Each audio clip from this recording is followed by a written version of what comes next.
హల్లెలూయా, హల్లెలూయా. మంగళవార ప్రార్థనకి మనం వచ్చినామండి. అందరికీ ఆహ్వానమే ప్రభు పక్షంగా. ఒక పాట పాడుకొని ప్రార్థన స్టార్ట్ చేసుకుందాం.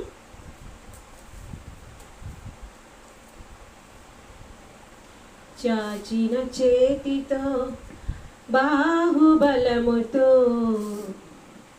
నన్ను నడిపించిన సర్వశక్తుడా, చాచిన చేతితో బాహుబలముతో నన్ను నడిపించిన సర్వశక్తుడా, బలమైన వాడా, జీవము గల దేవా, బలమైన వాడా, జీవము గల దేవా, నా పక్షమున నిలిచి జయమిచ్చే నాదుడా, నా పక్షమున నిలిచి జయమిచ్చే నాదుడా, చాచిన చేతితో బాహుబలముతో నన్ను నడిపించిన సర్వశక్తుడా, పరాక్రమం గల శూరుని వలెనే తోడై ఉన్నావు,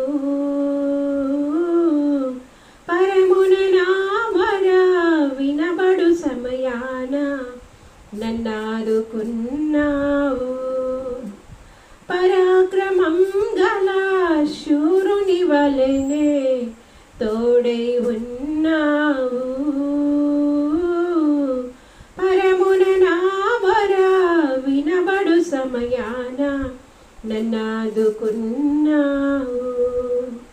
కృపగల దేవుడా, వాత్సల్యపూర్ణుడా, కృపగల దేవుడా, వాత్సల్యపూర్ణుడా, నీ కను పాపవోలె నన్ను కాచినావుగా, నీ కను పాపవోలె నన్ను కాచినావుగా, చాచిన చేతితో బాహుబలముతో నన్ను నడిపించిన సర్వశక్తుడా, చాచిన చేతితో బాహుబలముతో నన్ను నడిపించిన సర్వశక్తుడా, బలమైన వాడా, జీవము గల దేవా, బలమైన వాడా, జీవము గల దేవా, నా పక్షమున నిలిచి జయమిచ్చే నాదుడా, నా పక్షమున నిలిచి జయమిచ్చే నాదుడా, ప్రభువా నా ఎడా నీకున్న సంకల్పం నా ఊహకే మించినది,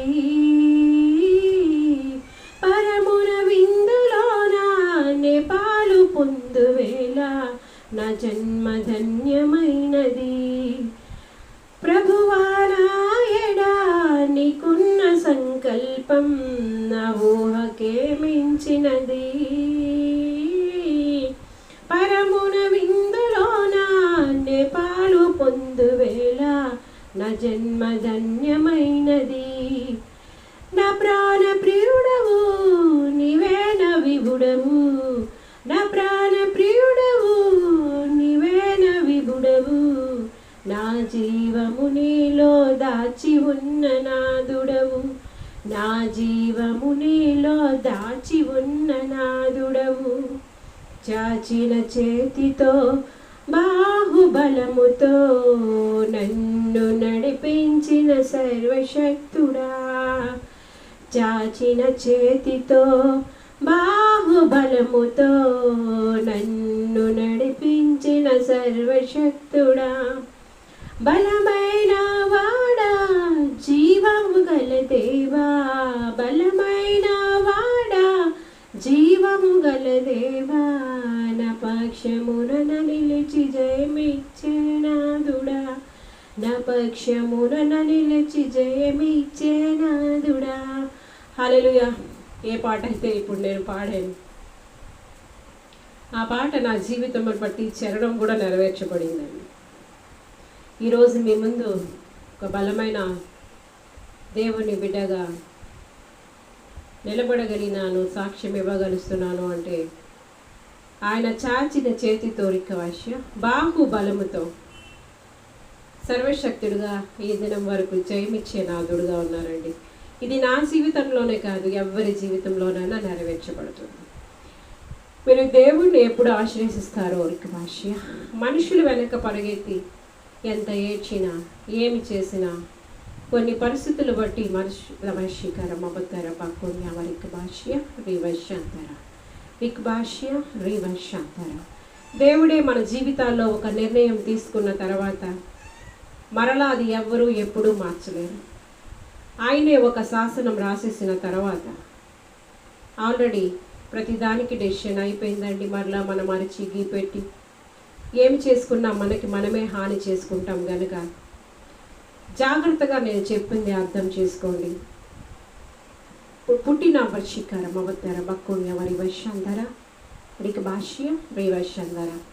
పరలోకంలో చేర్చబడినటువంటి ఆత్మలకి ఆడ మగ పెళ్ళి చేసుకున్నోళ్ళ భార్యల భర్తల పునరుద్ధానమందు ఇవేవి తేడాలు ఉండవండి.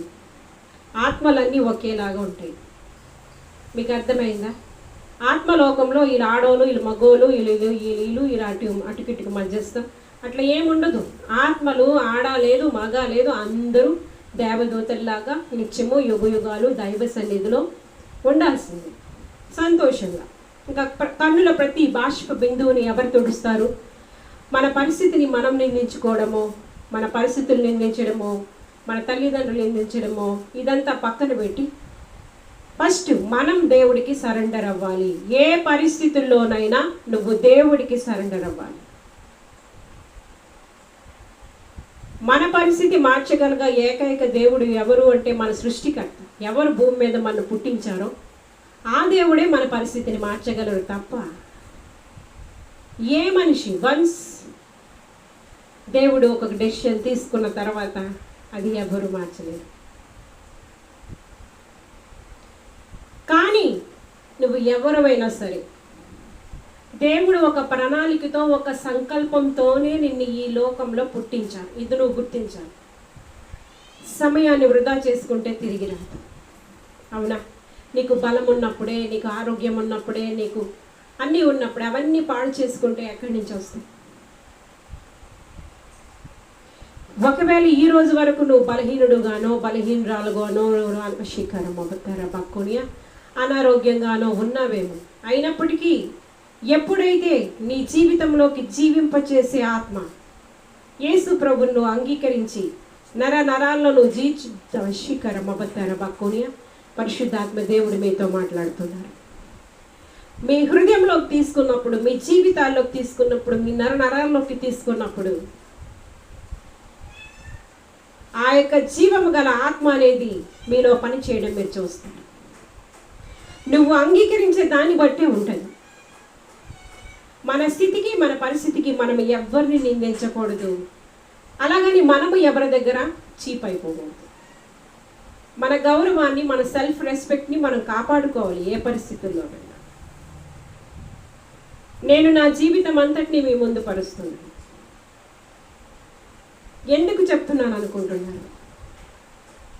ఎవరు ఏ కన్నీళ్ళలో, ఏ కష్టాల్లో, ఏ కడగండ్లలో, ఏ బాధల్లో, ఏ ప్రేమహీనతతో దేనికోసం మీరు ప్రాకులాడుతున్నారు? ఎక్కడ మీకు దొరకదని నేను చెప్తున్నాను. యేసు ప్రభు ఇచ్చిన ఆదరణ కానీ, ప్రేమ కానీ, ఆ యొక్క స్వస్థత కానీ, ఆరోగ్యం కానీ, ఐశ్వర్యము కానీ, ఆ దేవుడిచ్చినటువంటి సంతోషము కానీ, సమాధానము కానీ, శాంతి కానీ ఎక్కడ మీకు దొరకదని నేను చెప్పడానికి నేనే మీకు సాక్షి. దయచేసి మీ జీవితాలు పాడు చేసుకోవద్దు. మీరు ఏ స్థితిలో ఉన్నది ఉన్న ఫలంగా దేవుడికి మీ జీవితాలు అప్పగించండి. చాచిన చేతితో బాహుబలంతో ఆయన మిమ్మల్ని హక్కును చేర్చుకుంటారు. మిమ్మల్ని ఆదరిస్తారు. మిమ్మల్ని అడుగునా కూడా మీరు దేవుడికి ఇవ్వాల్సిన గౌరవం ఇవ్వండి, దేవుడికి ఇవ్వాల్సిన స్థానం ఇవ్వండి, దేవుడిని ప్రేమించాల్సిన రీతిలో ప్రేమించండి. నువ్వే ఒక బలమైన సాక్షిగా, యోధుడుగా, యోధురాలుగా ఈ లోకంలో ప్రభు పక్షముగా నిలబడగలుస్తావు. అర్థమవుతుందా? ఎవ్వరు వదిలేసిన దేవుడు వదలరు. దేవుడు వదలరు. మీకు అర్థమైందా? బాగా అర్థం చేసుకోండి. బాగా అర్థం చేసుకోండి. దేన్ని బట్టి కూడా మీరు దుఃఖించకండి, బాధపడకండి. ప్రయాసపడి భారం మోసుకున్న సమస్త జనులారా నా యొద్దకు రండి, నేను మీకు విశ్రాంతినిస్తానని దేవుడు చెప్పారు కనుక ఏ భారాన్ని మీరు మోస్తున్నారో, ఏ ఒక్క ఆశలు మీలో ఉన్నాయో, నా ఆశలన్నీ కుప్పకూలిపోయినాయి అని అనుకుంటున్నారేమో. నేను ఇంత ప్రేమగా ఒక పొదరిల్లు అల్లితే అది ఒకేసారి కుప్పకూలిపోతే పరిస్థితి ఏంటి అనుకుంటున్నారేమో. దైవ సంకల్పమే అలాగున్నప్పుడు ఎవ్వరూ మార్చలేరు కనుక, నాయనా నా జీవితంలో నీ చిత్తం ఏంటి? ఎందుకు నన్ను పుట్టించావు? నా జీవితంలో నీ నిర్ణయం ఏంటి? నా బ్రతుకుకి అర్థం ఏంటి? ఎందుకు నన్ను ఈ భూమిలో పుట్టించావు? ఒకసారి దేవుడిని అడిగి ప్రశ్నించు. దేవుడే నీకు సరి అయిన జవాబు ఇవ్వగలరు.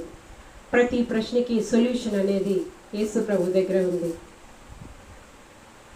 ఎక్కడెక్కడో తడువులాడుకు, ఎక్కడికెక్కడికో పరిగెత్తకు, ఎక్కడో నీకు బాధను మర్చిపోతావేమో అని ఎక్కడో నువ్వు ఆశ్రయించకు.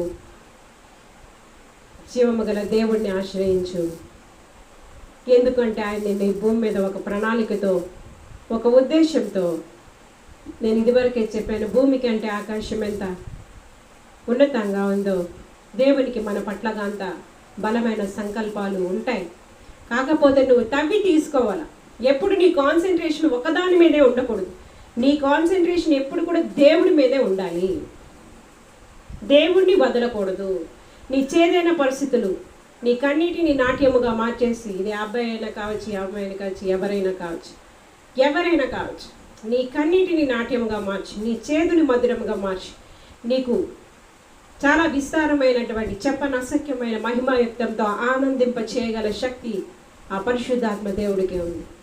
యేసు ప్రభుకి ఎప్పుడు నువ్వు హృదయంలో నువ్వు స్థానం ఇస్తావు, అన్నిటికంటే ప్రథమ స్థానంలో నిలవబెడుతున్నావు, అప్పుడు ఆటోమేటిక్గా ఆయన ఆత్మచేత నిన్ను అభిషేకిస్తారు, ఆత్మచేత నడిపిస్తారు. ఆశ్చర్యమైన ఆలోచన శక్తిని, అధిక బుద్ధిని ఆయన అనుగ్రహిస్తారు. ప్రతిదిన అనుభవమే కనుక రిక్ భాష అంటారు. రిక్ భాష ఎవరు ఏ బాధల్లో, దుఃఖ సంద్రాల్లో, నిరీక్షణ లేక కుమ్ములుతూ ఉన్నారో, యేసు ప్రభు నామంలో వారందరికీ గొప్ప ఆదరణ నేను ప్రకటిస్తూ ఉన్నాను. యేసు ప్రభు నామంలో గొప్ప ఆదరణ వారికి నేను ప్రకటిస్తూ ఉన్నాను. రిక్ భాష్య రీవైశ్యాంధర, రిక్ భాష్య రీవైశ్యాంధర. ఈరోజు బైబిల్ మెడిటేషన్ చేసుకుంటున్నామండి. మనం ఆదికాండం 1వ అధ్యాయం అనేది ధ్యానించేసాం. 2వ అధ్యాయంలో 2 నుంచి 6 వరకు, 2వ అధ్యాయం 1వ వచనం అయిపోయిందండి. 2 నుంచి 6 వరకు చదువుతున్నాను చూడండి. దేవుడు తాను చేసిన తన పని 7వ దినములోగా సంపూర్తి చేసి, తాను చేసిన తన పని అంతటి నుండి 7వ దినమున విశ్రమించెను. కాబట్టి దేవుడు ఆ 7వ దినమును ఆశీర్వదించి పరిశుద్ధపరిచెను. ఏలయనగా దానిలో దేవుడు తాను చేసినట్టు సృజించినట్టు తన పని అంతటి నుండి విశ్రమించెను. దేవుడైన యెహోవా భూమిని ఆకాశంను చేసిన దినమందు భూమి ఆకాశములు సృజించబడినప్పుడు వాటి ఉత్పత్తి క్రమం ఇదే. అది వరకు పొలమందలి ఏ పొదియు భూమి మీద పండలేదు, ఉండలేదు. పొలమందలి ఏ చెట్టును మొలవలేదు. ఏలయనగా దేవుడైన యెహోవా భూమి మీద వాన కురిపించలేదు, నేలను సేద్యపట్టుకు నరుడు లేడు. చూసారా? అయితే ఆవిరి భూమి నుండి లేచి నేల అంతటినీ తడిపెను. చూడండి, దేవుడు ఒక పద్ధతి ప్రకారం సృష్టి అంతటినీ 6 దినాల్లో చేశారు. చెప్పాను కదండి. మొదటి దినాన్ని ఏం చేశారు? మొదటి దినాన్న ఏం చేశారు? వెలుగు కమ్మని పలికారు కదా. 2వ దినాన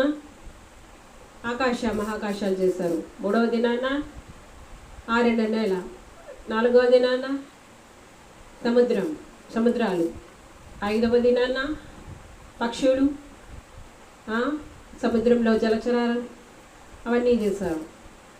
6వ దినాన నేల నుండి మట్టిని తీశారు, నరుని చేశారు, స్త్రీనిగా పురుషునిగా వారిని చేశారు. అవునా? ఇది 6 దినాలు సృష్టి చేశాక క్రమం ప్రకారం అంతా చేసినాక ఆయన ఏం తీసుకున్నారు? 7వ దినాన విశ్రాంతి తీసుకున్నారు. అందుకే విశ్రాంతి దినాన్ని పరిశుద్ధపరచాలండి. శుక్రవారం సాయంత్రం నుంచి శనివారం సాయంత్రం వరకు విశ్రాంతి దినంగా పరిగణింపబడుతుంది. ఖచ్చితంగా మనం ఆ దినాన్ని పరిశుద్ధపరిస్తే మంచిది. ఆ దినమంతా దేవుడితో ఉండి దేవుడు చెప్పిందల్లా వింటూ దేవుడిని సంతోషపరచడం మంచిది.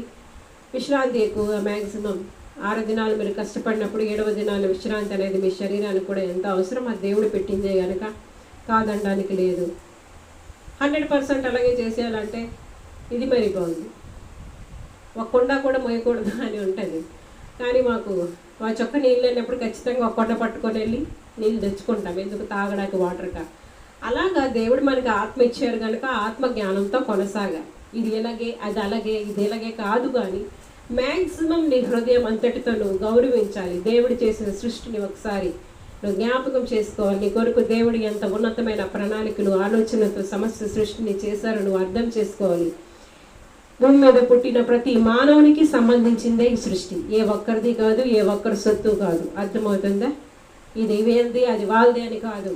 భూమి మీద సమస్త సృష్టి ప్రతి మనిషి కోసం, ప్రతి మానవుని కోసం చేయబడిందే. అవునా? అంతవరకట ఏంటి? భూమి మీద ఒక మొలక కూడా రాలేదట. ఇంకేంటి? ఆకాశం చేసిన దినమందు భూమి ఆకాశంలో సృజించబడినప్పుడు వాటి వాటి ఉత్పత్తి క్రమం ఇదే. అది వరకు పొలమందలి ఏ పొద భూమి మీద ఉండలేదు, పొలమందలి ఏ చెట్టు మొలవలేదు. ఎలయనగా దేవుడని యెహోవా భూమి మీద వాన కురిపించలేదు, నేలను సేచపరుటకు నరుడు లేడు. అయితే ఆవిరి భూమి నుండి లేచి నేల అంతటిని. అంటే ఫస్ట్ అధ్యాయంలో బాగా ఇక్కడ మీరు కన్ఫ్యూజ్ అవ్వకూడదు. మొదటి అధ్యాయంలో మనకి డెఫినేషన్స్ ఇచ్చారు, ఏ రోజు ఏడ్ చేశారనేది. అది డీటెయిల్డ్గా ఎలా జరిగిందనేది ఇక్కడ ఇచ్చారు. మీకు అర్థమైందా? మళ్ళీ అదే ఇక్కడ ఇంకోలా చెప్తున్నారైతే అనుకోకండి. చాలామంది అలా కన్ఫ్యూజ్ అయిపోతున్నారు.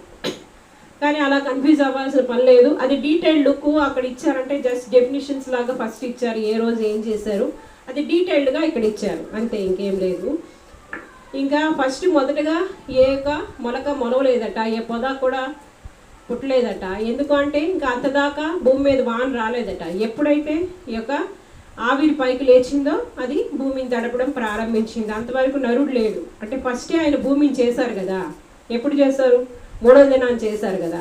అయితే దాని ప్రాసెస్ చెప్తున్నారు, ఏది ఎలా జరిగింది అనేది ఇక్కడ డీటెయిల్డ్గా మనకి ఇస్తున్నారు అనమాట. కనుక ఏది ఏమైనా దేవుడు సమస్తము మానవుల కొరకే సృష్టించారు. ప్రతి పక్షిని, ప్రతి పువ్వుని, ప్రతి చెట్టుని, ప్రతి మొలకని, ప్రతి ఆయన ఒక ప్రణాళిక ప్రకారం, ఒక ఆలోచన ప్రకారం ఇది ఇలాగైతే దైవ సృష్టి మొత్తం యూనివర్స్ చేయాలంటే ఎంత జ్ఞానం ఉండాలి, ఎంత కష్టపడాలి. అవునా? అంటే చేతితో కాదు కానీ మాటతో ఆయన చేశారు. మీకు అర్థమైందా? మాటతోనే సమస్త సృష్టిని ఆయన చేసినట్టుగా మనం చూస్తూ ఉన్నాం. అయితే కొంత దీని గురించి డిస్కస్ చేసుకుందాం.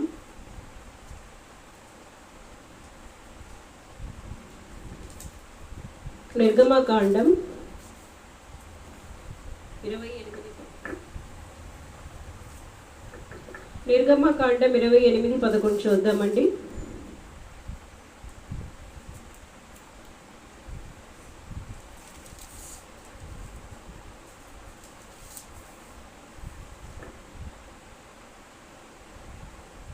విశ్రాంతి దినం పరిశుద్ధముగా ఆచరించే జ్ఞాపకం ఉంచుకొని 6 దినములు నీ కష్టపడి నీ పని అంతయు చేయవలను. 7వ దినం నీ దేవుడైన యెహోవాకు విశ్రాంతి దినము. దానిలో నీవైనా, నీ కుమారుడైనా, నీ కుమారుడైనా, నీ దాసుడైనా, నీ దాసి అయినా, నీ పశువైనా, నీ ఎండ్లో ఉన్న ప్రదేశి అయినా ఏ పని చేయకూడదు. 6 దినముల్లో యెహోవా ఆకాశమును, భూమియు, సముద్రమును, వాటిలోని సమస్తమును సృజించి 7వ దినమున విశ్రమించెను. అందుచేత యెహోవా విశ్రాంతి దినమును ఆశీర్వదించి దాన్ని పరిశుద్ధపరచెను. ఎందుకంటే 6 దినాలు దేవుడు కష్టపడి చాలా ఈ యొక్క సమస్త యూనివర్స్ని కూడా ఆయన చేసినారు. 7వ దినాన్ని ఆయన పరిశుద్ధపరిచారు. మనము దేవుడికి మినిమం గౌరవం అనేది ఇవ్వాలి ఖచ్చితంగా.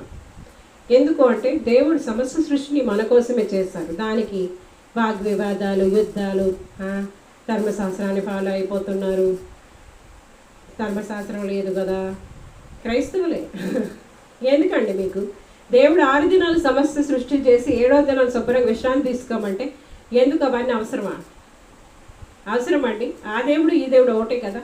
ఆది అంతం, ఆల్ఫా ఒమేగా, మొదటివాడు కడపటివాడు ఆయన అయినప్పుడు ఎందుకు లేనిపోయిన డిస్కషన్స్ ఎందుకండి? అవసరమా? అది దానికి పెద్ద డిస్కషను, దానికి పెద్ద క్లాసు, అదంతా అవసరం లేదండి. దేవుడు ఒక పద్ధతి ప్రకారం సృష్టించాడు, ఒక పద్ధతి ఇచ్చారు. ఆయన 6 దినాలు కష్టపడ్డారు, 7వ దినాలు విశ్రాంతి దినం తీసుకున్నారు. పరిశుద్ధపరచమని చెప్పారు. నీకు చేతనైతే చెయ్యు, పరిశుద్ధపరచు. ఆ దినాన్న లేనిపోయిన వాగ్వేదాలు ఎందుకు? అవసరం లేదు కదా. నీకే అవసరం. నీ బాడీ కష్టపడింది 6 దినాలు, కష్టపడి అలిసి సొలిసి ఉన్నావు, సోలిపోయావు. 7వ దినాన్న నువ్వు రెస్ట్ తీసుకోండి, నష్టమేటి? తప్పేమైనా ఉందేటి? ఆదివారం విశ్రాంతి దినం కాదండి. ఆదివారం ఆరాధన దినం, పరిశుద్ధ దినం, పునరుద్ధాన దినం.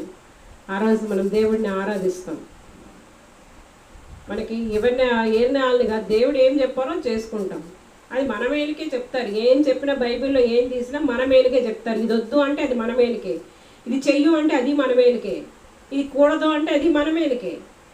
ఏదైనా మన మేలుకే ఉంటాయి అక్కడ. మనం యాక్సెప్ట్ చేయగలగాలి. దానికోసం ఎందుకండి అంత పెద్ద అవసరమా డిస్కషన్? పరిశుద్ధపరచండి. దేవుడు చెప్తున్న మాట ఇది, దేవుడి వాక్యం ఇది. 7వ దినాన్ని పరిశుద్ధపరచండి, దేవుడికి ఇవ్వండి. ఆ రోజు నీకు నచ్చినట్టు, నీకు తోచినట్టు నువ్వు చేస్తానంటే ఏంటి? ఆ రోజు ఉండలేవా దేవుడితో? ఆ రోజు నువ్వు పరిశుద్ధపరచలేవా? ఒక్కరోజు.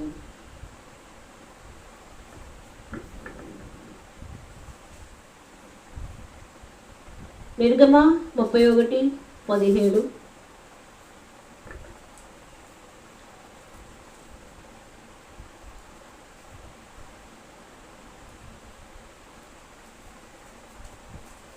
దేవుడు చేసినవన్నీ శాశ్వతములండి. దానిలోంచి మనం ఏది తీయలేము, ఏది కలపలేము. అది దేవుడు చేసింది. ఏదైనా శాశ్వతమే. అర్థమైందండి? ఊరికే ఆవేశపడడం తప్ప అక్కడ ఏమి ఉండదు. 31:17. ఆయన ఏం చెప్తే అది జరుగుతుంది, ఖచ్చితంగా జరుగుతుంది. ఆయన ఏం చెప్తే అదే జరుగుతుంది. సమస్య సృష్టించేసిన దేవుడు ఏం చెప్తే జరగదా? మరి ఆయన మాట ద్వారా చెప్తే జరిగింది కదా సమస్య సృష్టి. ఇప్పుడైనా ఆయన ఏం చెప్తే అదే జరుగుతుంది. ఆయన చేసినవన్నీ శాశ్వతం. అందులో నువ్వు ఏది తీయలేవు, ఏమీ పెట్టలేవు. ఎలా నచ్చితే అలా చేస్తావు. ఏ రోజు ఎలా నచ్చితే అలా చేస్తావు. ఈరోజు అంతం చేయాలంటే చేస్తారు, మానేయాలంటే మానేస్తారు. అది దేవుడి ఇష్టం. పశ్చాత్తాపడడం పడకపోవడం అది నీ ఇష్టం. దేవుడు ఎందుకంటే ఆదాము అవ్వ దగ్గర నుంచి కూడా చాయిస్ ఇచ్చారు మనిషికి. నాకును ఇశ్రాయేలుకును ఇది ఎల్లప్పుడూ గుర్తయుండును. ఎలయనగా 6 దినములు యెహోవా భూమి ఆకాశములను సృజించి 7వ దినమున పని మాని విశ్రమించినని చెప్పు. అది విషయం అదండి. భూమి ఆకాశముల సమస్త సృష్టిని 6 దినాలు చేసిన దేవుడు 7వ దినాన్ని విశ్రమించారు. అది అందరికీ అది పరిశుద్ధపరచమని చెప్పారు, పరిశుద్ధంగా ఆచరించుకోమని చెప్పారు. ఆచారం లేదు, ఏముంది మరి? నువ్వు చెప్పిందే, దేవుడు చెప్పింది ఏది నీకు వద్దు.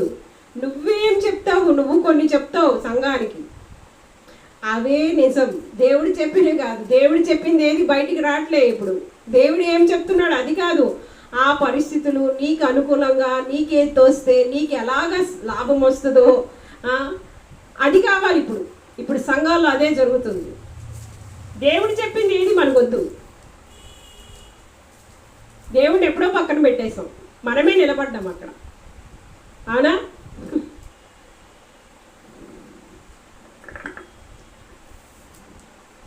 హెబ్రీ 4:10.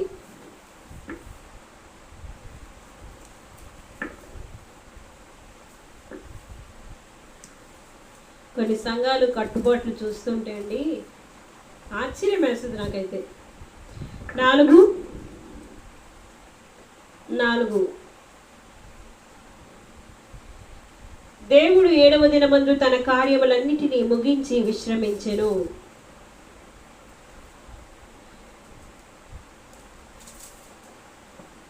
అని 7వ దినమును గూర్చి ఆయన ఒక చోట చెప్పి ఉన్నాడు. ఇదినుగాక ఈ చోటుననే వారు నా విశ్రాంతిలో ప్రవేశింపరు అని చెప్పి ఉన్నాడు. ఇంకా 4:10 ఎందుకనగా దేవుడు తన కార్యములను ముగించి విశ్రమించిన ప్రకారము ఆయన యొక్క విశ్రాంతిలో ప్రవేశించిన వాడు కూడా తన కార్యములను ముగించి విశ్రమించను. కాబట్టి అవిధేయత వలన వారు పడిపోయినట్లుగా మనలో ఎవడూ పడిపోకుండా ఆ విశ్రాంతిలో ప్రవేశించుటకు జాగ్రత్త పడుదాం. ఎందుకనగా దేవుని వాక్యం సజీవమై బలము గలదై రెండంచులు గల ఎటువంటి ఖడ్గము కంటే వాడిగా ఉండి ప్రాణాత్మలను కీళ్లను మూలుగను వివరించినంత మట్టుకు దూర్చు హృదయం యొక్క తలంపులను ఆలోచనలను శోధించుచున్నది. మరియు ఆయన దృష్టికి కనబడి సృష్టి ఏదీ లేదు. మనం ఎవ్వరికి లెక్క ఉపచెప్పవలసి ఉన్నదో ఆ దేవుని కన్నులకు సమస్తము మరుగులేక తేటగా ఉన్నది. చూడండి, మన క్రియలన్నీ ఎవరు పరిశీలన చేస్తున్నారు? దేవుడు చేస్తాడు. ఇప్పుడు ఇక్కడ విశ్రాంతి దినాన్ని మనం ఆచరిస్తాం, పాటిస్తాం. అసలు విశ్రాంతి ఏంటి అంటే, ఎవరైతే దేవుడు ఆజ్ఞలు కట్టడలు దేవుడు చెప్పిందల్లా మనం చేసుకుంటూ వెళ్తే ఆయన విశ్రాంతి ఇస్తారండి. నిత్య విశ్రాంతి ఇస్తారు. అంతేకాదు భూమి మీద కూడా మనకు విశ్రాంతి ఇస్తారు. దేవుడు వద్దంది వద్దు, చేయమంది చేసుకుంటూ నడవాల్సిన మార్గంలో వెళ్ళిపోతే ఆయన అనుకున్న రీతిగా ఆయన మనకి వాగ్దానం చేసిన రీతిగా మనకి విశ్రాంతి దినాలు ఆయన ఇచ్చేస్తారు. నీ హృదయంలో కానీ నీ జీవితంలో కానీ ఎట్లాంటి యావిగేషన్ ఉండదు. యావిగేషన్ అనేది ఉండదు. అలాంటి విశ్రాంతి నీకు ఇచ్చేస్తారు. భూమి మీదే ఇచ్చేస్తారు. నిత్యత్వంలో కూడా నేను చేర్చుకొని నిత్య విశ్రాంతి కూడా నీకు ఇచ్చేస్తారు. ఇప్పుడు నీకు ఆ విశ్రాంతి ఏది వద్దు అంటే ఇంకేం చేస్తావు? నీకు నచ్చినట్టు నువ్వు వెళ్తావు. దేవుడు చెప్పిన మార్గంలో వెళ్ళవు అంటే ఇంకా భూమి మీద నీకు విశ్రాంతి ఉండదు. విశ్రాంతి అంటే 24 గంటలు పడుకోవడం అని కాదండి.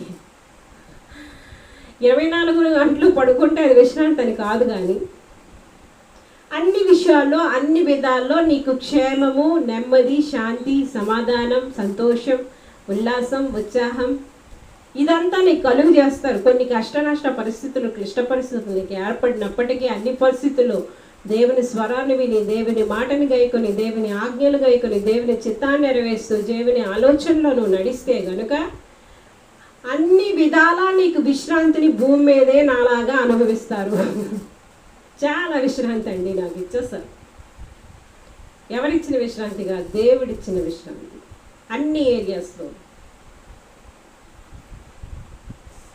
నిన్న మొన్నటిదాకా ఒక విషయంలో ఉండేది, బట్ అది కూడా ఆ విషయంలో కూడా ఏమీ లేదు. దేవుడు ఏ క్షణానికి ఏం జరిగిస్తే జరగడం అంతవరకు. చాలా ఒక 10 years కొంచెం నాకు ఆ విషయంలో చాలా ఉండేది. అది కూడా దేవుడు డెసిషన్ తీసేసుకున్నారు. ఆ విషయంలో కూడా విశ్రాంతి ఇచ్చేశారు. యాక్చువల్గా ఇలాగ ఏదైనా పరిస్థితి వైపు మీకు ఒక ప్రాబ్లం వచ్చింది, ఒక సమస్య వచ్చింది, అది దేవుడికి అప్పచెప్పేసి ఆయన విశ్రాంతిలో నువ్వు కొనసాగాలి. నువ్వేదో పరిగెత్తుకొని నువ్వు జరగట్లేదు అని నువ్వు విశ్రాంతి తీసుకో, మన పక్కోళ్ళకి విశ్రాంతి ఇవ్వవు, నువ్వు పరిగెడతావు, ఇతరులు పరిగెట్టిస్తావు, ఏళ్ళని ఆడిపోసుకుంటావు, ఆళ్ళు తిడతావు, ఎంతంతా ఎందుకు ఇదంతా? దేవుడి మీద పూర్తిగా పరిపూర్ణంగా విశ్వాసం ఉంచి ఆయనకి నీ జీవితాన్ని అప్పగించుకొని ఆయన వద్దన్నవన్నీ మానేసి ఆయన చేయమనివన్నీ చేస్తూ ఆయన చిత్తాన్నే ప్రతి క్షణం, ప్రతి నిమిషం, ప్రతి సెకండ్ నువ్వు అనుభవిస్తూ ఆశ్రయిస్తూ ఆయన స్వరాన్ని నువ్వు ప్రతి క్షణం వింటూ ఆయన చిత్తంలో నువ్వు కొనసాగినప్పుడు భూమి మీద అన్ని పరిస్థితుల్లో అన్ని విషయాల్లో నీకు విశ్రాంతి దొరుకుతుంది. నిత్యత్వంలో కూడా నిత్య విశ్రాంతిలో నువ్వు చేర్చబడతావు. ఇక్కడ 7వ దినం విశ్రాంతి అనేది నీ శరీరానికి సంబంధించింది. నీకు 6 రోజులు కష్టం ఉంది. 6 రోజులు నువ్వు కష్టపడుతున్నావు. 7వ రోజు విశ్రాంతి అనేది నీ శరీరానికి అవసరం. దేవుడికి అవసరమైనప్పుడు నీకు నాకు అవసరం లేదా? అవసరమే. దాన్ని పరిశుద్ధపరుచుకో, ఘనపరుచుకో, తప్పేముంది?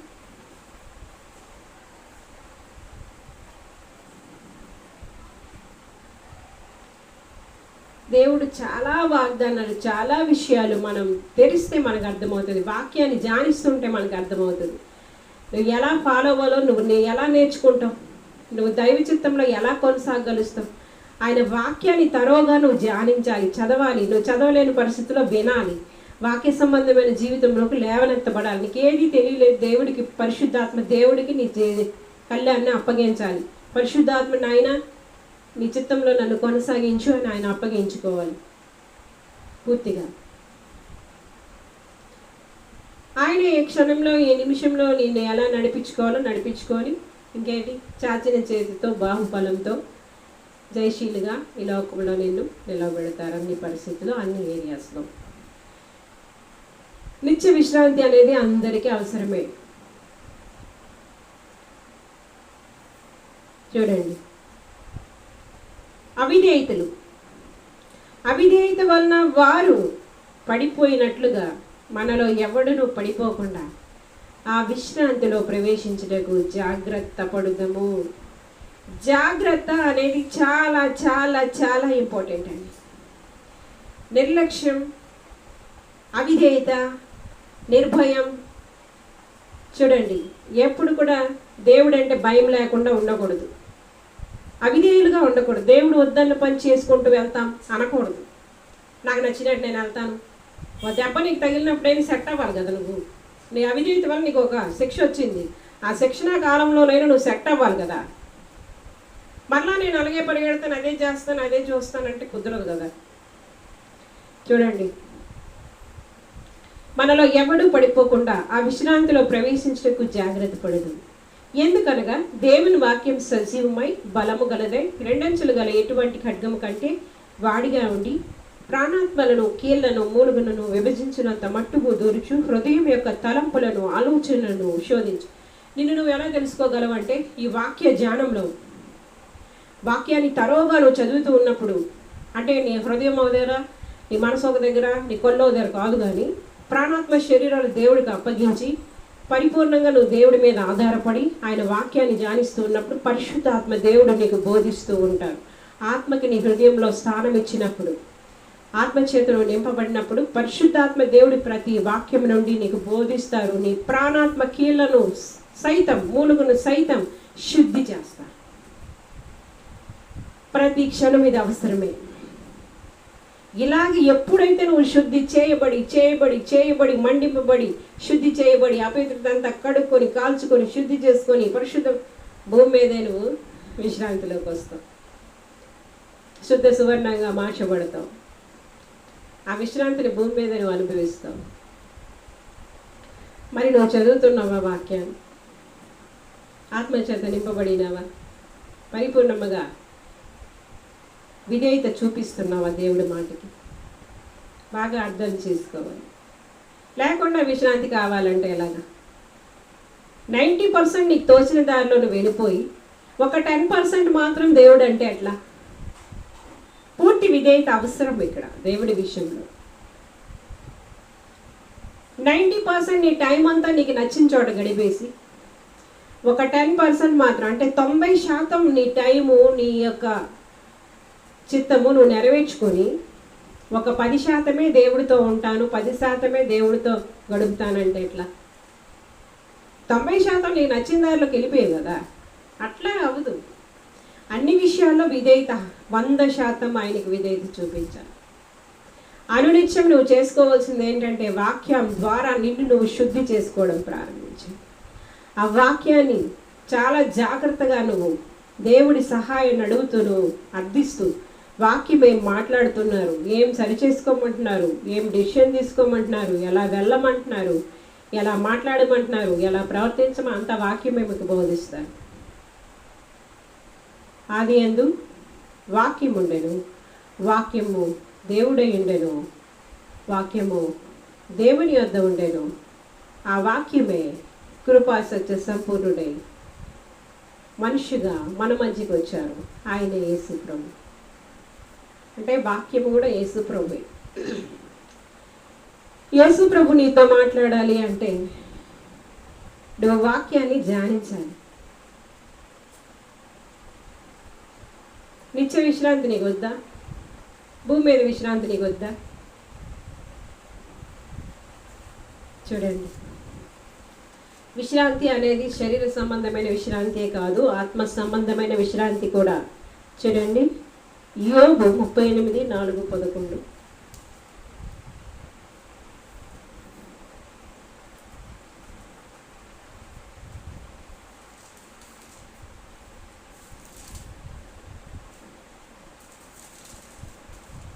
38:4-11. నేను భూమికి పునాదులు వేసినప్పుడు నువ్వెక్కడ ఉంటివి? నీకు వివేకము కలిగి ఉండడని చెప్పుము. నీకు తెలిసిన ఎడల దానికి పరిమాణంలో నియమించిన వాడెవడో చెప్పుము. దాని మీద పరిమాణపు కొల వేసిన వాడెవడో చెప్పుము. దాని స్తంభముల పాదులు దేనితో కట్టబడినవో చెప్పుము. ఉదయ నక్షత్రములు ఏకముగా కూడి పాడినప్పుడు, దేవదూతలందరూ ఆనందించి జయధ్వనులు చేసినప్పుడు దాని మూలరాతిని వేసిన వాడెవడు? సముద్రము దాని గర్భము నుండి పొల్లి రాగా తలుపుల చేత దానిని మూసిన వాడెవడు? నేను మేఘమును దానికి వస్త్రముగాను గాఢాంధకారమును దానికి పొత్తిగుడ్డగాను వేసినప్పుడు నీ ఉంటివా? దానికి సరిహద్దు నియమించి దానికి అడ్డగడియలను తలుపులను పెట్టించినప్పుడు నీవు ఇంతవరకే గాని మరి దగ్గరకు రాకూడదనియు, ఇక్కడ నేను తరంగముల పొంగు అనుపబడిననియో నేను చెప్పినప్పుడు నీ ఉంటివా? చూడండి, ఇక్కడ యోబు కొన్ని కష్టాలను బట్టి, కొన్ని శ్రమలను బట్టి దేవుడితో ఒక విధంగా అంటే దేవుడితో బాధించడము, తన బాధ చెప్పుకోవడం, మరి ఏం చేస్తున్నారో మొత్తానికి యోబు యాక్చువల్గా యోబుకి ఆ శ్రమ, ఆ కష్టం యోబుకి రాకూడదు. ఆయన పరిస్థితిని బట్టి ఆయన మంచివాడే. కాకపోతే ఎందుకు వచ్చింది అంటే యాక్చువల్గా యోబు మంచోడే. ఇక్కడ ఛాలెంజ్ జరిగింది ఎవరికి? సైతానికి దేవుడికి మధ్యలో. దేవుడు యోబు విషయమే సైతాన్తో ఛాలెంజ్ చేశారు. నా భక్తుడైన యోబు గురించి నీకు తెలిసిందా? ఈ సైతాన్ అంటాడు, లూసిఫర్ నిజమండి, వాడు ఉన్నాడు, ఆడు ఎప్పుడూ ఉన్నాడు. అక్కడ ఆదాము అవ్వను పడదోసింది వాడే, ఇక్కడ యోబుని బాధించింది కూడా వాడే. మీకు అర్థమైందా? ఈ లూసిఫర్ అన్నటువంటి వాడు ఎప్పుడు వాడి పని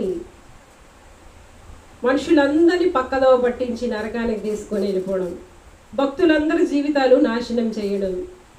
ఆడి పని అది. ఆడు కంకణం కట్టుకుంటాడు. కాకపోతే దేవుడు ఒక కంచె వేసేస్తే వాడు ఏం చెయ్యలేడు. దేవుడి దగ్గరే పర్మిషన్ తీసుకొని వచ్చేసాడు. అక్కడ యోబు విషయంలోన యోబుని పాడు చేయడానికి. చూసారా, యోబుని పాడు చేయడానికి దేవుడి దగ్గర పర్మిషన్ తీసుకొని వచ్చేసాడు. ఇంకా అంతా అలా 10 మంది పిల్లల్ని చంపేస్తాడు. ఆయన గొడ్డు గోద అంతా చచ్చిపోద్ది. దేవుడు ఎంతో ఆశీర్వదిస్తాడు. అలా ఆవిడ కూడా చివరికి ఆయన్ని దూషించి వెళ్ళిపోద్ది. ఇంకా ఒక దినంలోనే పిల్లలు 10 మంది చచ్చిపోతారు. ఇంకా ఆయనకి ఒంటిలో ఇంకా మళ్ళీ వస్తాడు దేవుడి దగ్గరికి. యోబు ఏ విషయంలో దేవుడిని ఏమి అంటారు, దేవుడు ఇచ్చారు, దేవుడు తీసుకున్నారు అనేస్తాడు.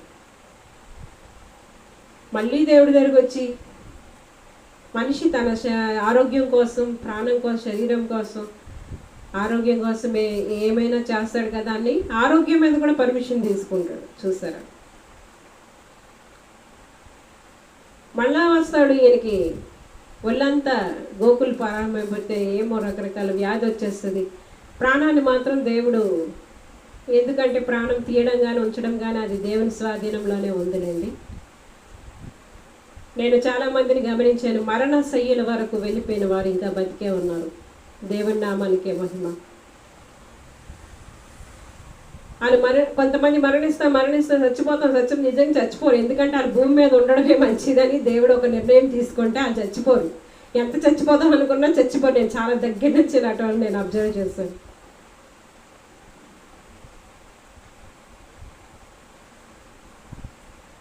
చిన్ని డాడీ కూడా 2 సార్లు పాయిజన్ తీసుకున్నాడు. వాళ్ళ ఇంట్లో వాళ్ళని చచ్చిపోయాడని అనేసుకున్నారు.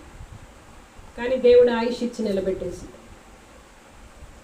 పాపం చిన్నికి పెళ్లి చేయాలనుకున్న అబ్బాయి కూడా చాలాసార్లు చచ్చిపోతానని బయలుదేరాడు. అట్లాంటి వాళ్ళు ఇంకా భూమి మీద ఉండాలి అని దేవుని ఆలోచన ఉంటే ఎవరు వాళ్ళ ప్రాణాన్ని వాళ్ళు కూడా తీసుకోలేరు. యాక్చువల్గా చివరి మినిట్లో దేవుడు ప్రాణం ఇచ్చి బతికించేస్తాడు ఏదైనా.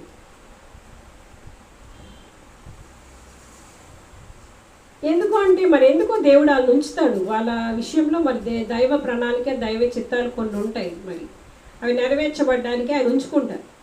అట్లాంటి వాళ్ళు అవి నెరవేర్చబడతాయని దేవుడు అనుకున్నప్పుడు ఖచ్చితంగా వాళ్ళని మరణం వరకు వెళ్ళలేదు. కొంతమంది ఏమీ లేదు, ఇలా తాగేస్తారు, మందు అలాగే చచ్చిపోతారు. నిమిషాల వ్యవధిలోనే జరిగిపోతుంటాయి. కొంతమంది మరి ఇంకా ఆయన బతికినా వేస్ట్ అనిపిస్తుందేమో మరి దేవుడికి, ఇంక ఈయన అనవసరం ఇంకా భూమికి భారం అనుకుంటారు, మరి ఏంటో కొంతమంది మరి తీసేస్తారు. కొంతమంది మరణాన్ని స్నేహిస్తారు, కోరుకుంటారు, కానీ వాళ్ళు చచ్చిపోరు. అలాగే యోబు విషయంలో కూడా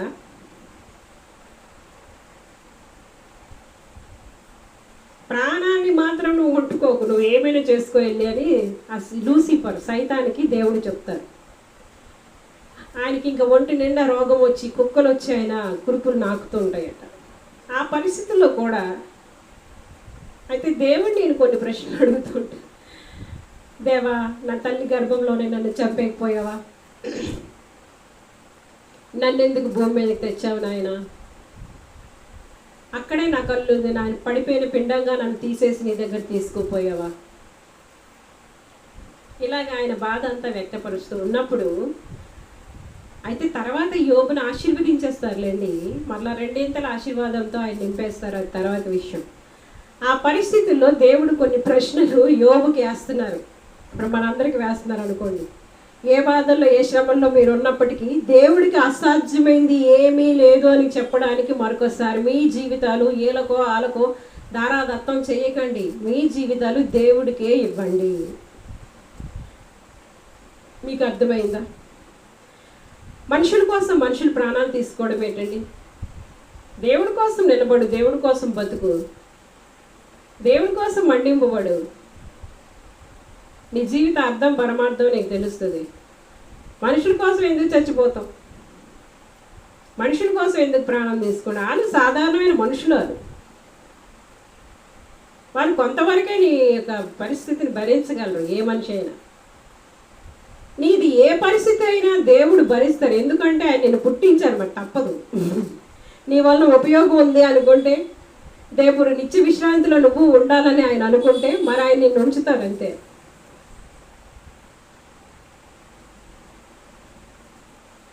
నీ జీవితాన్ని అప్పగించగలసింది దేవుడికి. అర్థమైందా? ఈ దినాల్లో పరిస్థితులు బట్టి ఎందుకు ఎవరు చచ్చిపోతున్నారో, ఏ క్షణాల్లో చచ్చిపోతున్నారో అర్థం అవ్వట్లేదు. అంత తేలికేటండి మీ జీవితాలు, మీకు అంత తేలిగ్గా కనబడుతున్నాయి. ఎంత గొప్ప ఉద్దేశంతో నిన్ను భూమి మీద దేవుడు పుట్టించారు. ఏం తెలుసు? చిన్న భారానికే, చిన్న బాధకే, చిన్న మాటకే చచ్చిపోవాలా? ఆ మాత్రం నువ్వు భరించలేని తేలికైన వాడవా, తేలికైన దానవా? నీ జీవితం యొక్క విలువ నువ్వు గుర్తించట్లేదా?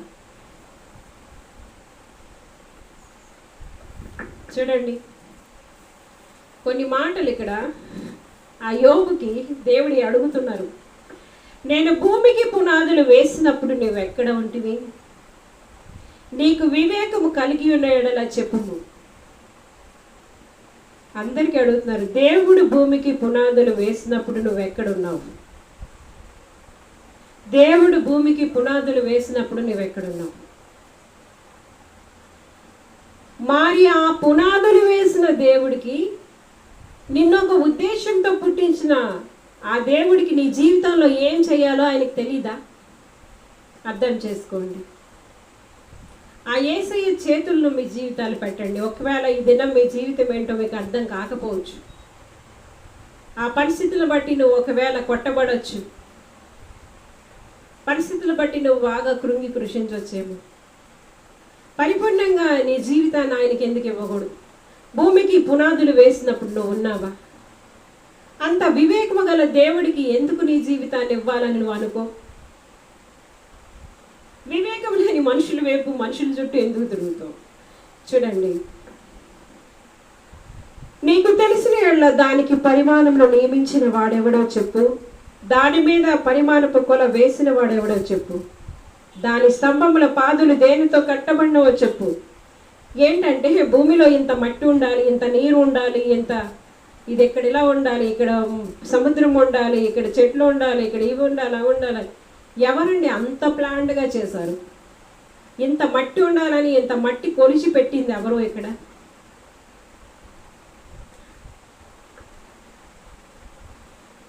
దాని పరిమాణం, భూమికి ఇంత పరిమాణమే ఉన్నప్పుడు ఇది శూన్యంలో తిరగలుస్తుంది.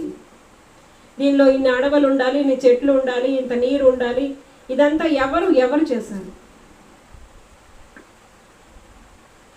ఉదయ నక్షత్రములు ఏకముగా కూడి పాడినప్పుడు, దేవదూతలందరూ ఆనందించి జయధ్వనులు చేసినప్పుడు దాని మూల రాతిని వేసిన వాడెవడు?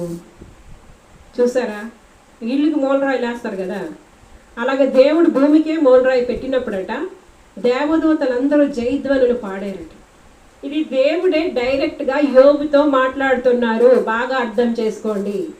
ఈరోజు ఆ దేవాది దేవుడు మీకు కూడా ప్రశ్నిస్తున్నారు. మీరు ఎవరిని దేవుడు అనుకుంటున్నారు? దేన్ని దేవుడు అనుకుంటున్నారు? గాలిని దేవుడు అనుకుంటారు. ఈ గాలిని దేవుడు చేశారు. ఈ గాలిలో, ఈ భూమిలో ఈ ఆక్సిజన్ ఎంత ఉండాలి, ఈ కార్బన్ డైఆక్సైడ్ ఎంత ఉండాలి, ఇది ఎంత ఉండాలి, ఈ వాయువులో ఈ వాయువు ఎంత ఉండాలని ఎవరు చెప్పారు? ఎవరు చేశారు? ఎవరు పెట్టారు?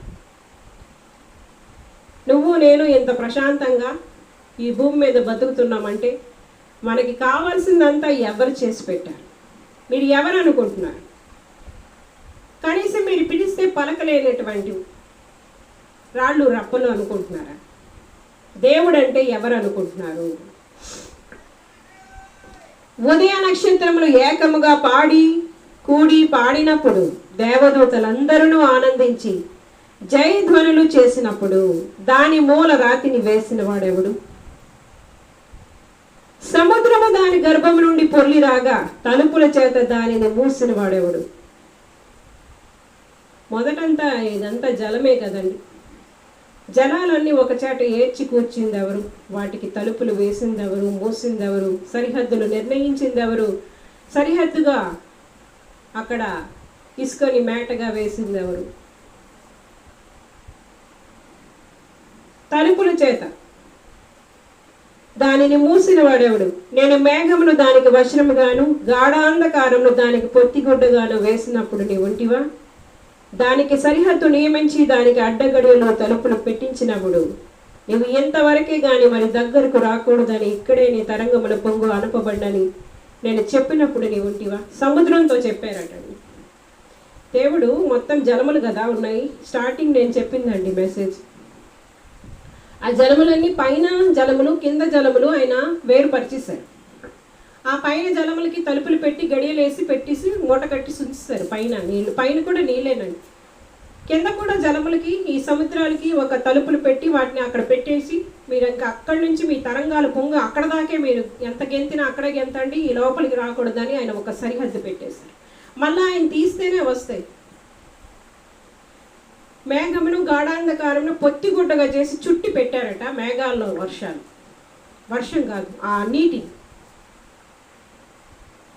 ఇవన్నీ చేసినప్పుడు నువ్వున్నావా? నేనున్నానా? ఎవరు చేశారు?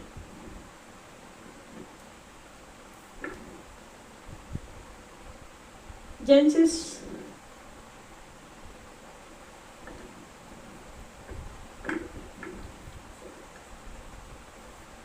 కీర్తనలు 65:9-10.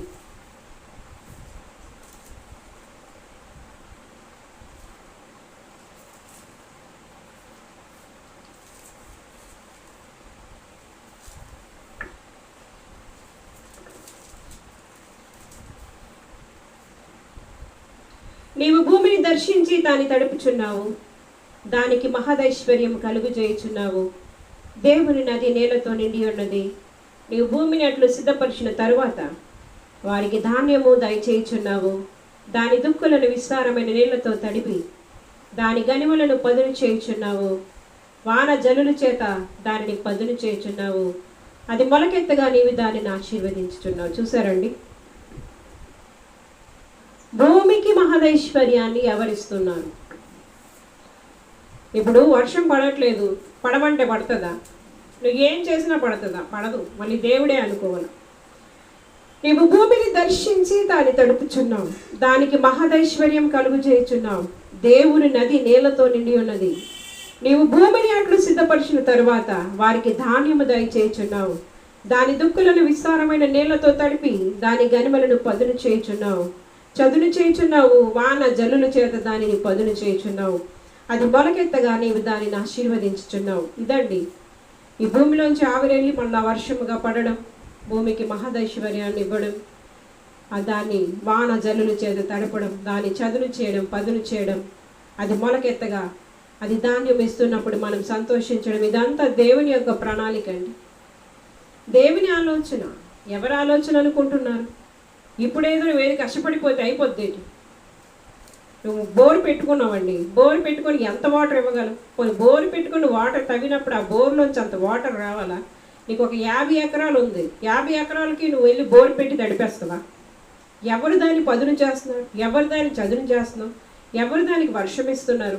అర్థం చేసుకుంటున్నావా? దేవుడు అండి, దేవుడు తండ్రి కుమారు పరిశుద్ధాత్ముడుగా ఆయన ఉన్నారు. తండ్రి దేవుడు యేసు ప్రభు వారు ఆయన వాక్కుగా ఉన్నారు. చేసిందంతా ఆయనే. అప్పుడు పరిశుద్ధాత్ముడు ఆ వాక్యమే వెళ్ళి సమస్తాన్ని చేశారు. ఒక ప్రణాళిక ప్రకారం, ఒక ఆలోచన ప్రకారం ఈరోజు నీ జీవితాన్నైనా నా జీవితాన్నైనా ఆయన సిద్ధపరచగలరు.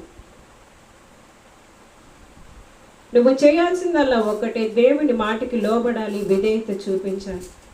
నిన్నెలా సిద్ధం చేయాలి, నిన్నెలా పొదును చేయాలి, నిన్నెలా చదువు చేయాలి, నీకెలా వర్షం పంపించాలి, నీ ఎండిపోయిన భూమిని ఎలాగ బాగు చేయాలి, నీ హృదయాన్ని ఎలా స్వస్థపరచవాలి, బీడువారిపైన మూడువారిపై నీ బ్రతుకుని ఎలా బాగు చేయాలి, ఎండిపోయిన చెట్టుని ఎలాగ జీవింప చేయాలి, ఎండిన చెట్టు ఎలాగ పదునుగా మార్చబడుతుంది, అది జీవము గలదిగా ఎలా మార్చబడుతుంది.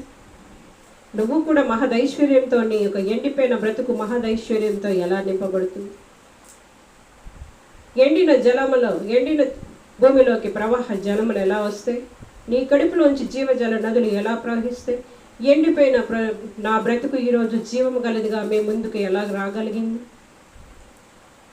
పాడైపోయిందను, పతనమైపోయి పడిపోయి చెడిపోయింది అనుకున్న జీవితం ఈరోజు చిగురించి ఎలా పుష్పించగలుస్తుంది, ఎలా మండింపగలుస్తుంది, ఎలా జీవించగలుస్తుంది, ఎలా ఆనందించగలుస్తుంది, మహదైశ్వర్యాన్ని ఎలా ఇవ్వగలుస్తుంది? ఎవరిచ్చారు ఆ మహదైశ్వర్యం? నా యొక్క హృదయంలో జీవనది ప్రవహిస్తూనే ఉంటుంది. ఆ నది ఎల్లప్పుడూ నాకు సంతోషాన్ని, ఉత్సాహాన్ని ఇస్తుంటుంది. అది ఎక్కడి నుంచి వస్తుంది అనుకుంటున్నారు? దేవుని నది ప్రవహిస్తూ ఉంది, నా హృదయంలోంచి ప్రవహిస్తుంది. వారి యొక్క ధాన్య ద్రాక్షరసంలో విస్తరించే నాటి సంతోషం కంటే అధికమైన సంతోషాన్ని నా హృదయంలో ఆయన పుట్టిస్తూ ఉంటారు.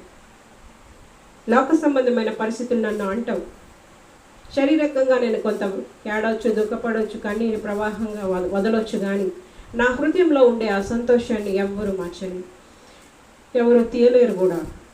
కనుక మరి మీ యొక్క ఎండిపోయిన బ్రతుకులు, ఎండిపోయిన హృదయాలు, ఎండిపోయిన ఆశలు, ఎండిపోయిన జీవితాలు, ఎండిపోయిన బ్రతుకులు ఎలాగ జీవింపగలుస్తాయి?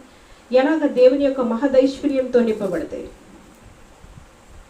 అందుకే నీకు జీవము గల ఆత్మ అవసరం, జీవించు ఆత్మ అవసరం, జీవింప చేసే ఆత్మ నీకు అవసరం.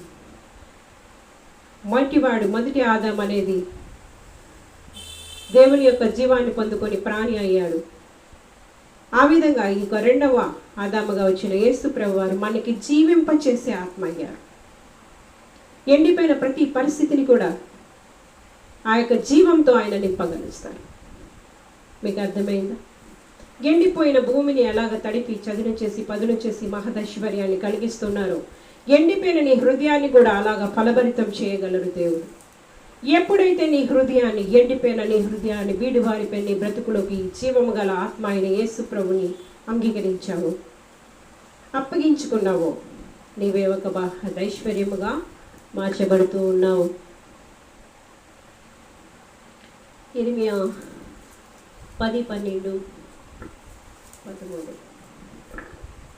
మెడిటేషన్ అంటే ఇంకెలాగే ఉంటుందండి, కొంచెం ఎక్కువే లాగేస్తుంది టైం.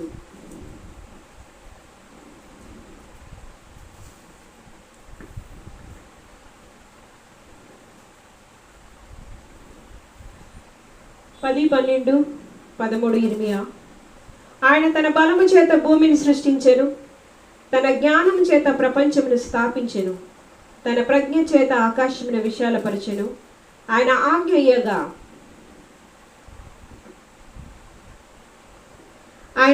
ఇయ్యగా జలరాశులు ఆకాశ మండలంలో పుట్టును. భూమి అంత భాగముల్లో నుండి ఆయన ఆవిరి ఎక్కచేయును. వర్షం కలుగునట్లుగా ఆయన మెరుపులు పుట్టించును. తన ధనాగారంలో నుండి గాలిని రావించును. తెలివిలేని ప్రతి మనుష్యుడు పశుప్రాయుడు, పోతపోయి ప్రతివాడు తాను చేసిన విగ్రహమును బట్టి అవమానం నందుచున్నాడు. అతడు పోత పోసినది మాయా రూపము, అందులో ప్రాణమేమీ లేదు. అవి ఆశను చెడగొట్టు మాయా కార్యములు, విమర్శ కాలంలో అవి నశించిపోను. చూసారా, ఎవరు చేశారండి భూమిని? దేవుడు తన బలం చేత భూమిని సృష్టించారండి. తన జ్ఞానం చేత ప్రపంచంను స్థాపించారండి. తన ప్రజ్ఞ చేత ఆకాశంను విశాలపరిచారండి. అంటే ఈ జ్ఞానము ప్రజ్ఞ ఎవరిదండి? దేవుడిదండి. బలం ఆయన ఆజ్ఞ అయ్యాగా జలరాశులు ఆకాశ మండలంలో నుండి పుడుతున్నాయి. భూమి అంత భాగంలోండి ఆయన ఆవిరి ఎక్క చేయను, వర్షం కలుగునట్లుగా ఆయన మెరుపులు పుట్టించును. తన ధనాగారంలోండి గాలి ఎక్కడి నుంచండి? వర్షం పడుతున్నప్పుడు మనకు గాలి వస్తుంది, మెరుపులు వస్తాయి, ఉరుములు వస్తాయి. ఎక్కడి నుంచి వస్తాయి అనుకుంటున్నారు? ఆయన సింహాసనంలో నుండి మెరుపులు వస్తాయట, ఉరుములు వస్తాయట. చూసారండి? చూడండి, ఇదంతా నువ్వు గ్రహించకుండా తెలివిలేని పశుప్రాయుడుగా ఉన్నావా? తెలివిలేని ప్రతి మనుష్యుడు పశుప్రాయుడు. పోతపోయి ప్రతివాడు తాను చేసిన విగ్రహమును బట్టి అవమానం నందుచున్నాడు. అతడు పోత పోసినది మాయా రూపం, అందులో ప్రాణమేమీ లేదు. ఆయన ప్రజ్ఞ చేత, బలం చేత, జ్ఞానం చేత నీ కోసం వర్షాన్ని పుట్టించి, వర్షాన్ని ఇచ్చి, నీ యొక్క భూమిని తడిపి, చదును చేసి, పదును చేసి, మహదైశ్వర్యం ఇచ్చి, నీకు ధాన్యం ఇచ్చి, ద్రాక్షరసం ఇచ్చి, ద్రాక్షాలు ఇచ్చి, పండ్లు ఇచ్చి, ఫలం ఇచ్చి, కూర మొక్కలు ఇచ్చి, కూరగాయలు ఇచ్చి, కావలసిన గాలినిచ్చి, వర్షం ఇచ్చి, ఎన్ని చేసిన దేవుడిని వదిలేస్తావు. నీకు నచ్చిన రూపాన్ని పోత పోసేస్తావు. అవి పలకమని తెలుసు, వినవని తెలుసు, నిన్ను కాపాడమని తెలుసు. అయినా నువ్వు అదే చేస్తావు, చేస్తూనే ఉంటావు. ఎందుకంటే నువ్వు పశువు కదా, పశుప్రాయుడు. పశుప్రాయుడు. మరి నువ్వు విమర్శ కాలంలో నిలబడవా? ఈరోజు దేవుడే నీతో మాట్లాడుతుంటే, నాకు కాదులే, ఏదో చెప్పుకుంటుంది శోభారాణి అనుకుంటున్నావా? జాగ్రత్త. విమర్శ కాలంలో ఈ మాటలన్నీ మళ్ళీ నీకు రిమైండ్ అవుతాయి. భూమి మీద జరిగింది అన్నీ మర్చిపోతారు అనుకుంటున్నారా చనిపోయిన వాళ్ళు? సమస్తము గుర్తుంటాయి. నువ్వు ఏ మాట ఆడావు, ఏ పని చేసావు, ఏం చేసావు, అంతా మళ్ళీ రిమైండ్ అయిపోతుంది. నువ్వు చేస్తున్న యావత్తు కూడా ఇప్పుడు ప్రింట్ అయిపోతుంది. అది నేను చేస్తున్నది, నేను చెప్తున్న మాటలన్నీ కూడా దేవుడు కూడా వింటున్నారు. దేవదూతలు, కోటానుకోట్ల దేవదూతలు వింటున్నారు. హృదయంలో నీకు ఏమాత్రం మార్పు కలగట్లేదా? విమర్శ సమయంలో దేవుడు నీ కోసం ఎందుకు ఆలోచిస్తారు? ఎందుకు ఆలోచించాలి నాకు చెప్పండి? సమయం అంతా నువ్వు వృధా చేసుకుంటే. మరొకసారి వినండి. తెలివిలేని ప్రతి మనుష్యుడు పశుప్రాయుడు. పోతపోయు ప్రతివాడు తాను చేసిన విగ్రహమును బట్టి అవమానం నందుచున్నాడు. అతడు పోత పోసినది మాయా రూపం, అందులో ప్రాణమేమీ లేదు. ప్రాణం లేని పోత పోసిన విగ్రహాలు నమ్ముకుంటున్నావా? నీకోసం సమస్తాన్ని సృష్టించిన సృష్టికర్తని నువ్వు నిర్లక్ష్యం చేస్తున్నావా? మరి నువ్వు విమర్శలోకి రాక, నరకంలోకి పోక దేవుడి దగ్గరికి వెళ్తావా? దేవుడి మాటలకి నువ్వు ఈరోజు విధేయత చూపించకపోతే ఎక్కడికి వెళ్తావు నువ్వు? ఇంకా మాటలు ఇప్పుడుతో ఆపేద్దామండి. మిగతావి నెక్స్ట్ క్లాస్లో మనం డిస్కస్ చేసుకుందాం. దేవుడు ఈ కొద్ది మాటలు దీవించి ఆశీర్వదించునుగాక. God bless you all. Amen. Hallelujah. దేవుడు 30 60 100 ఈ మాటలు ప్రతి హృదయంలో ఫలింపచేయునుగాక. ఆమేన్.